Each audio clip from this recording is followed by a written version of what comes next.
Bonjour les amis, bienvenue sur Satoshi Aria, première vidéo de la chaîne. Ici, nous allons essentiellement nous focaliser sur la blockchain et les crypto-monnaies en général. Nous allons apprendre ensemble en s'amusant et nous allons essayer évidemment de rendre tout ceci, tout ce qui paraît assez complexe, mais de la manière la plus simple possible tout en s'amusant. C'est ça le but de la chaîne.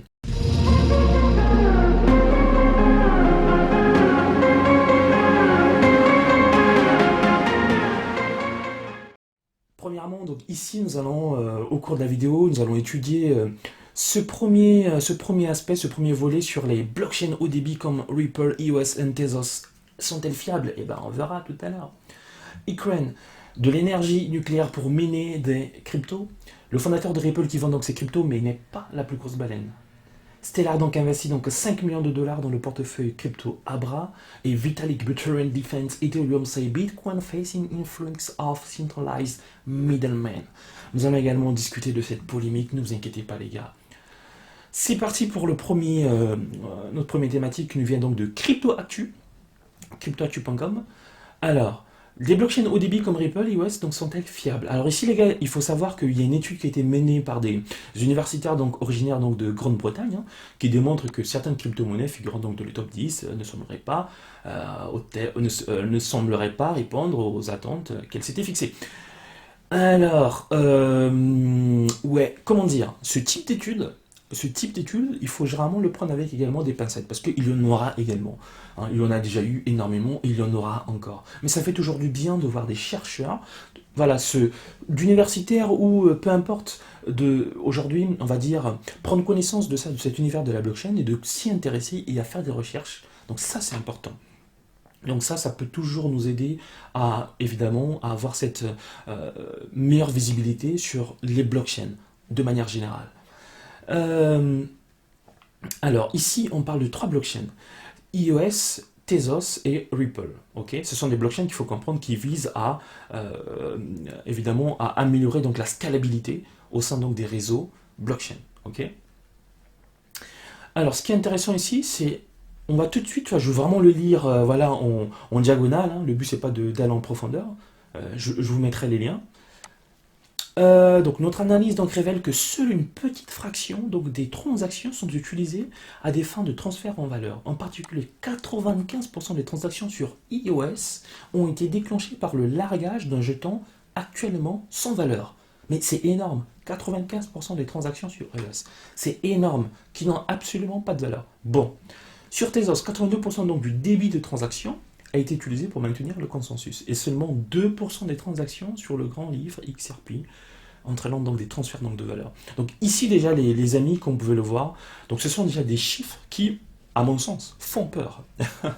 Parce que moi quand je lis 95% des transactions sont limite fantômes, et qu'on a 82% fantômes sous Tezos, 95% sur iOS et 2% sur XRP, bon encore XRP ça peut aller, mais c'est énorme, tu vois, on n'est pas sur des petits pourcentages, donc c'est vraiment à prendre encore avec des pincettes, mais ça nous permet également on va dire, d'élever notre conscience et aussi d'aller faire notre propre recherche sur qu'est-ce qu'on est réellement sur ces points de scalabilité.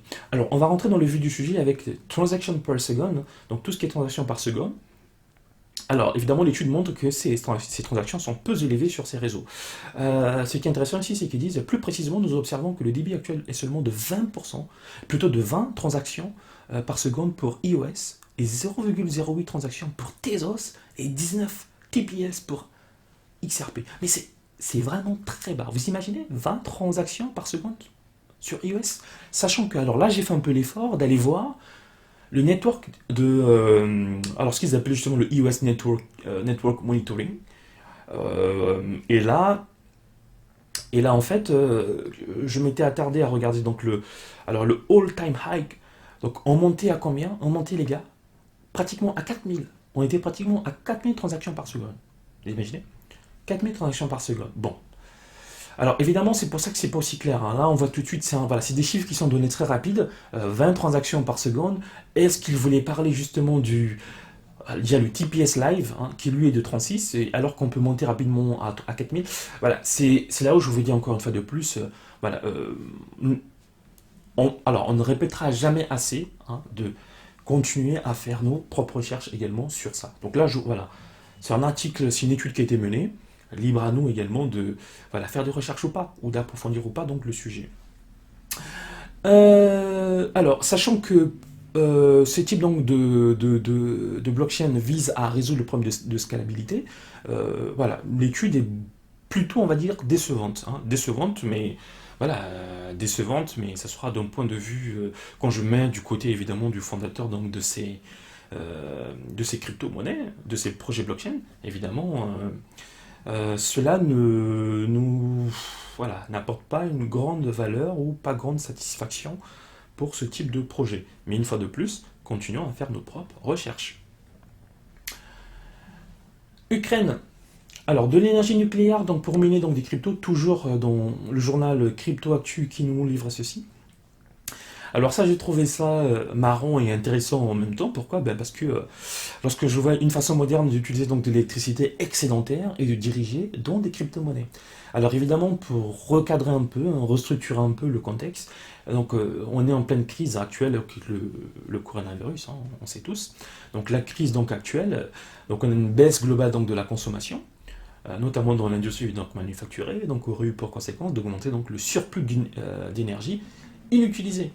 Donc évidemment, donc Ukraine s'est dit, bon, voilà, là on a de l'énergie inutilisée, pourquoi pas évidemment en faire profiter donc les crypto-monnaies. Donc ça c'est quelque chose pour nous qui évidemment est une aubaine, et c'est quelque chose que on aimerait que plusieurs également entreprises, pays puissent avoir ce type d'initiative parce que ça permet de mettre de la lumière sur des projets encore blockchain ou crypto-monnaie pour évidemment casser un peu encore le mythe un peu, on va dire, sombre qui règne autour donc des blockchains, des crypto-monnaies de manière générale.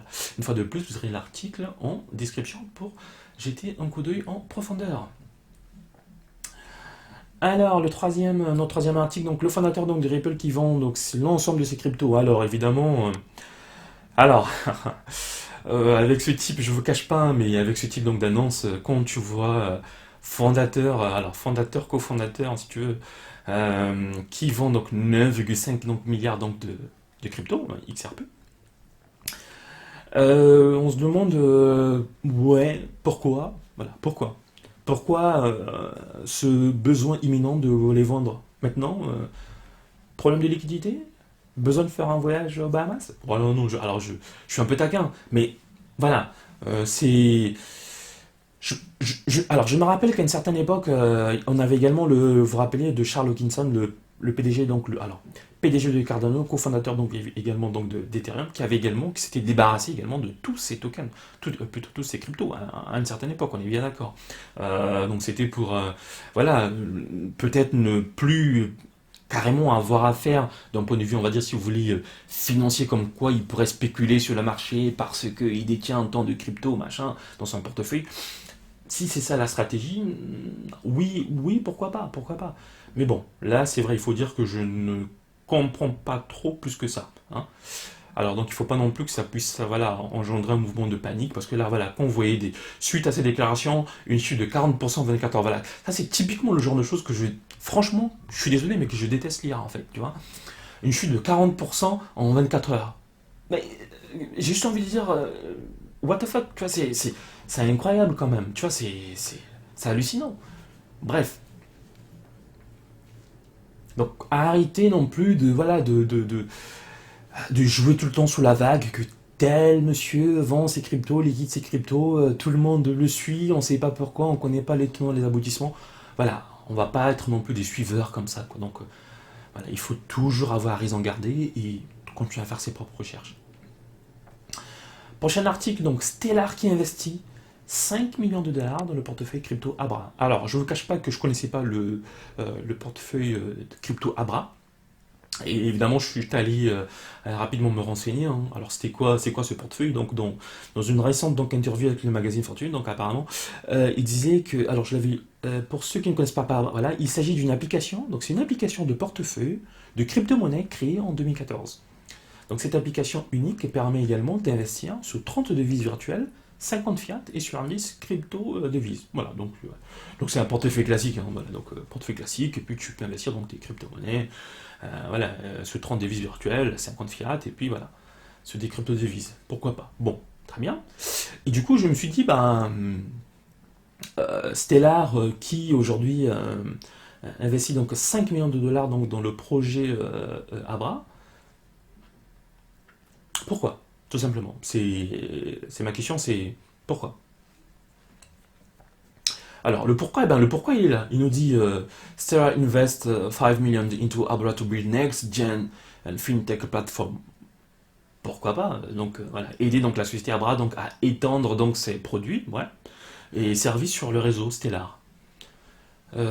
Pourquoi lui et pourquoi pas une autre? Bon, après, c'est vrai qu'on pourrait se poser autant de questions comme ça, mais bon.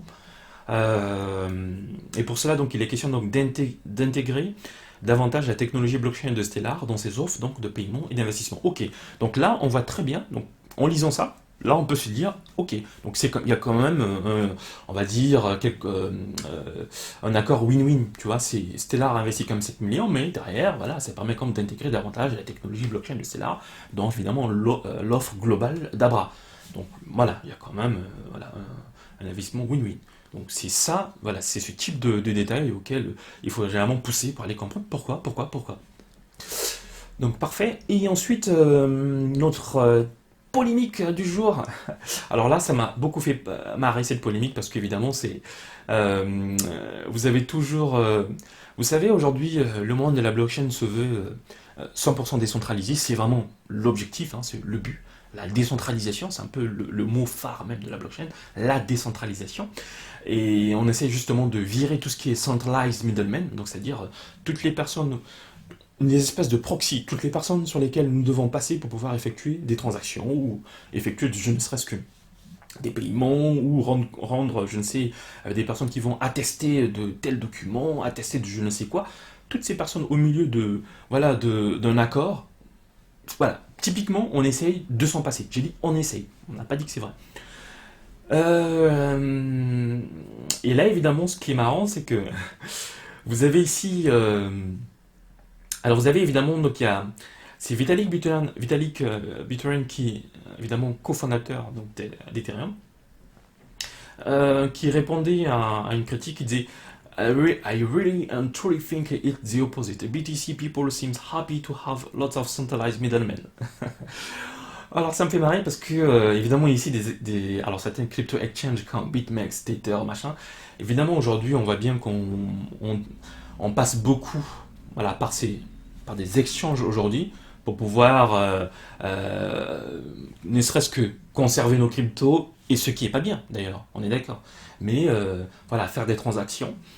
Euh, et aujourd'hui, ce qu'il dit, c'est que l'Ethereum, la communauté Ethereum, aujourd'hui, ils essaient justement de décentraliser un peu voilà, toutes ces fonctionnalités-là grâce au smart contract, tout simplement. Euh, alors, ce qui est intéressant, c'est que l'attaque avait commencé ici avec le côté DeFi. Ce qu'il faut voir, c'est qu'aujourd'hui, il y a un maître mot que vous avez beaucoup entendu, ce qui est DeFi, donc Decentralized Finance, comme aujourd'hui avec MakerDAO ou Kyber Network. Euh, en réponse à ce côté donc de finance donc décentralisée qui aujourd'hui ne semble pas être aussi décentralisé qu'on le pense, Vitalik Buterin contre-attaque. Très bien. Alors c'est une petite guéguerre, hein. C'est une petite guéguerre parce qu'aujourd'hui il faut dire qu'il n'y a pas encore le système 100% décentralisé. Voilà, si vous allez me dire qu'il y a déjà oui, vous connaissez pourquoi pas le MakerDAO qui lui se veut aujourd'hui 100% décentralisé, oui, mais euh, à mon avis, voilà, il y a, il y aura tout. Pour l'instant, le système 100% totalement décentralisé, le système alpha n'existe pratiquement. On a du mal à le faire cohabiter. Et ça, je vais vous poser une question sur le trilemma des blockchains après. On a du mal justement à le faire 100% cohabiter avec tout ce qui sera sécurité ou tout ce qui sera évidemment l'autre chose, scalabilité par exemple. Vous voyez? Donc un système 100% décentralisé, pour l'instant, je demande à voir. Je demande à voir, mais attention, à voir, à tester. C'est pas à voir parce qu'il y a un article qui nous dit ou je sais pas quoi qui nous raconte, également à tester. À tester et à voir sur le long terme avec des attaques ou comment on se protège de certains types d'attaques. Tout ça, il faut le prendre en compte. C'est pour ça que c'est important de le prendre, ne pas juste s'arrêter sur le côté décentralisation, mais il faut vraiment regarder le côté, c'est ce que Vitalik Buterin parlait, de trier les mains au niveau des blockchains. Ils sont au nombre de trois. Ils sont au nombre de trois. La décentralisation, la sécurité et bien évidemment le côté scalabilité. Et aujourd'hui, il n'y a aucune plateforme qui aujourd'hui arrive à allier ces trois-là en même temps. Aucune. Aucune. Et évidemment, on verra on verra évidemment avec les dApps, Decentralized Applications, les applications décentralisées qui vont arriver, on va y arriver, on va y arriver, on va y arriver, on va y arriver. Donc cette polémique évidemment, ouais, donc c'était une petite guerre qui est, voilà, j'ai trouvé pas mal intéressante. Juste voilà pour un petit clin d'œil à ce qui est la décentralisation, smart contract et le monde donc de la DeFi. Voilà, on arrive à la fin, on a fait 15 minutes donc pour une première vidéo. On est plutôt pas mal, on est dans les temps. Et bien évidemment, posez toutes vos questions en commentaire et je vais m'efforcer à vous répondre du mieux que je peux. A plus pour la prochaine vidéo.